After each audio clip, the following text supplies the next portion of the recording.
Hello viewers, it's Peter Elgar from Brentwood, Essex, England here, the old film bloke, talking about another film camera.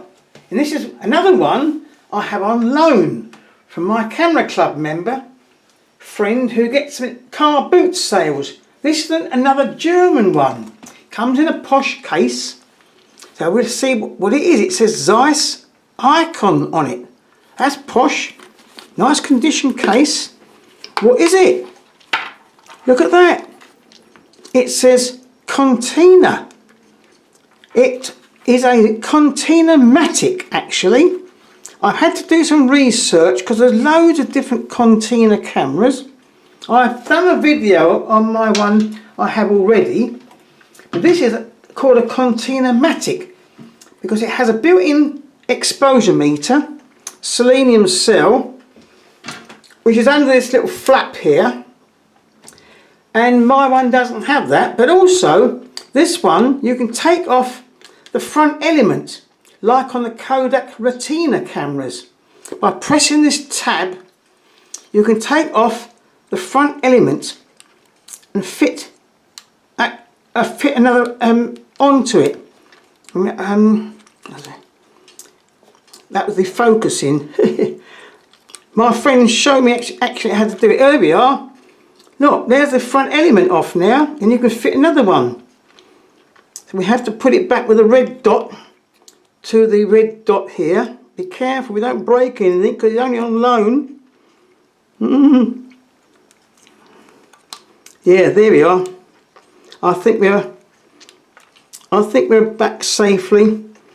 This is, as I say, these are like gold dust to get these extra lenses on the front. It's very, very difficult to get them. But so that's called a Pantar lens. 2.8 50mm. Oh, I can't get it back on there, look at that. Red dot to red dot. Yeah, like that. There. That's it, click. Oh, thank God for that. Now the exposure meter flap doesn't click down either. There's a tiny little tab which should go into here, but it doesn't fit in. So that's a bit faulty. But most of it works. Now here is the depth of field scale around here. This is the front cell focusing. It's in feet, so it's an export model from infinity to about 3.5 feet. It's 4 feet is marked, it goes just past, so it's about 3.5 feet. This is the shutter speed scale, which is also connected to the aperture scale, and they move together like that in what is known as an exposure values system. But in order to free them up, you've got to press this little tab here, then you can free the shutter exposure and keep the aperture the same. And if you want to change the aperture, you have to move this, and then you've got to move the shutter speed back to what you have to do. You have to keep pressing this little tab here. There's another little tab underneath here, and nothing's marked on it. I thought, what's that? And it's a V, X and M control.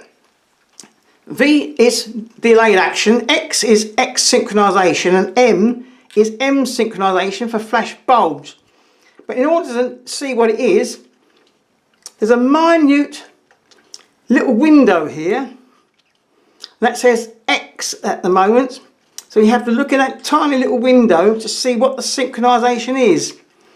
If you move it, move the tab, you can get V, probably stands for Westschluss, German, and you can get the M synchronization for flash bulbs.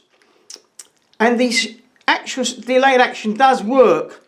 You have to cock the shutter first, then you press the release. It's very quiet. It's going. Yes, it's going. There we are, and there goes the shutter. The shutter works except for the slow speeds. They are a bit erratic because it's a Prontor SVS shutter, and that is quite complicated inside compared with the Compure shutters. The Pronto SVS, no camera technician likes to work on them, so it's no use trying to put WD-40 down to free it up because you're going to spoil it. You mustn't do that. But I had it on an 1/8 of a second, and the 1/8 of a second was very slow. There, that was 1/8 of a second. Oh, it's the delayed action still. I haven't taken it off the delayed action. There we are. It's the 1/8 of a second, more like 1 second. We'll put that back to. We'll put it back to where it was. There's the 1/8 of a second. It's more like 1 second. It's still open. See, it sticks. So the slow speeds are not very usable, but the fast speeds are. And most of the photographs outside I shall show you were taken with the shutter set to 300. And as it's very old, from the 1950s, I metered it with my Western meter as if it was a 200th. That's set to the 300. Now that works, you see. Now on the top we have the exposure meter, and you have to point it down towards the ground if you're outdoors, and then you have to, having set your film speed in a little dial here in ASA or DIN, and then you line up a little circle over a little pointer, and you should be able to read off an aperture and a shutter speed on an or the exposure value scale. But I couldn't get it to work because there's a little piece missing here, which is part of the exposure meter system. I think you've got to press that to release the exposure meter system. But that was missing. A bit broken, I'm afraid. So that wasn't working. Now this is where you set your frame counter, and it's extremely poorly designed because this black ring has a little arrow, and there's a minute little dot. You need strong glasses to see the little dot where you have to set it for naught. You push this round, see, either with a fingernail or something sharp. I couldn't get it to work. I had to be very, very careful to push that ring round so that I could put it to naught where the minute little dot was. Extremely poor to see the frame counter. This is the film rewind knob for rewinding your film. Having pressed in the rewind button here, that's the rewind button. There's a standard English thread tripod socket here. There is a standard plug for putting a lead for an electronic flash or a flash bulb outfit, and you can have it off the camera, or you can put your flash unit into the shoe here, which I did. I had double flash on some of them. I took one in there and I held up one with a slave cell, as I've shown you on my use of the Olympus flash system with 2 flashes. Opening the camera here reveals the film chamber. It's all clean, and you can see the aperture blades in there, and the lens is sharp even at full aperture. I've done some shots at 2.8, very sharp indeed. This Pentar lens. Now most of them come with a Novicar lens. This was a Pentar lens. This is how you load the film. You have to wind that in, you load it in, pull it across here, find the little slot there, make certain it's over a little peg, press with your thumb, fire it off, watch it so it goes tight. Yes, close the back, wind it once round like that, make certain this is down into the cassette.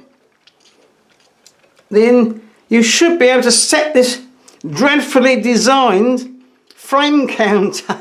As I've explained, it's so poorly designed you can't see where the little dot is to set it to naught. But it does work. So when you've taken all your snaps, having checked that the rewind knob is going round, then you can rewind your film. So there's the film.